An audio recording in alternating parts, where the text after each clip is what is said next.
Now that we have our primary controller, our primary control logic set up with a file in it, our secondary controller set up with a file in it, what we need to do is show you how to connect to a legacy controller. So the controllers, of course, are going to be used in compact logics as well on brand new applications or newer applications.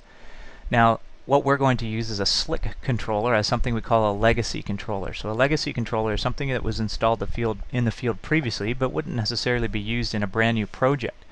The important part here is these legacy controllers, there's thousands of them installed all over North America, worldwide, etc. So you need to know how to connect to both a controller that's used in new applications as well as a controller that was used in previous applications and is still installed regularly in the field.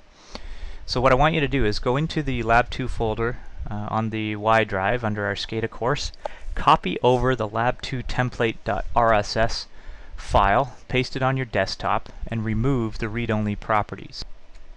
Once you've done that, go ahead and open up the template file, and we're going to do a save as. So I want you to save it as Lab 2 SCAD with your initials.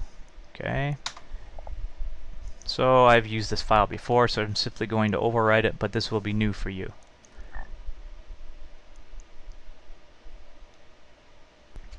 Okay, so let's do the configuration that we require. So what we're going to do is take a trip down memory lane here and see how much you recall from early last semester and all the way back into Integrated Auto 1. Probably seems like a lifetime ago for you.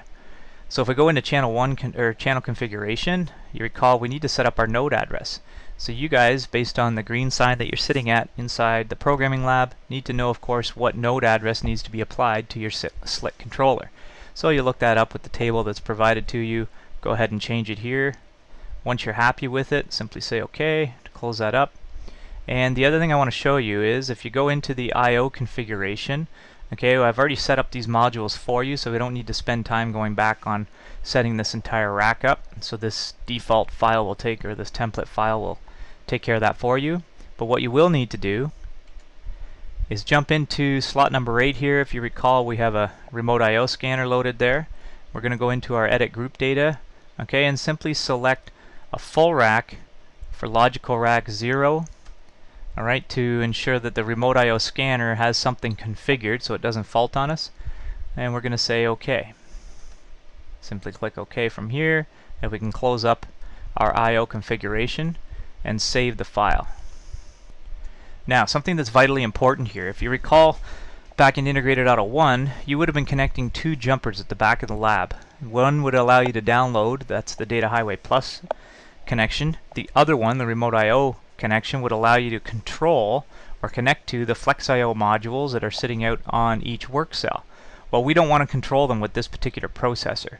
In fact, this processor, as a legacy controller, we're going to utilize as the part of the process known as the boiling part.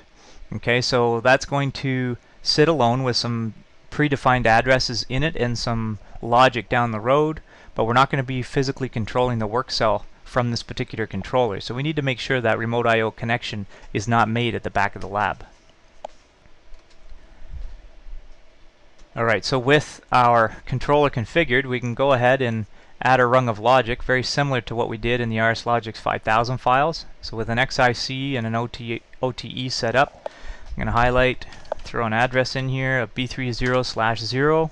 What I want you to use for the description is HMI boiling push button, again because this particular processor is going to be in charge of the boiling part of the process. I'm going to copy that description, put the address of B30:1 on the OTE, paste in the description, alter it, so now we're dealing with the boiling light. Okay, and we'll verify that rung and save up the file.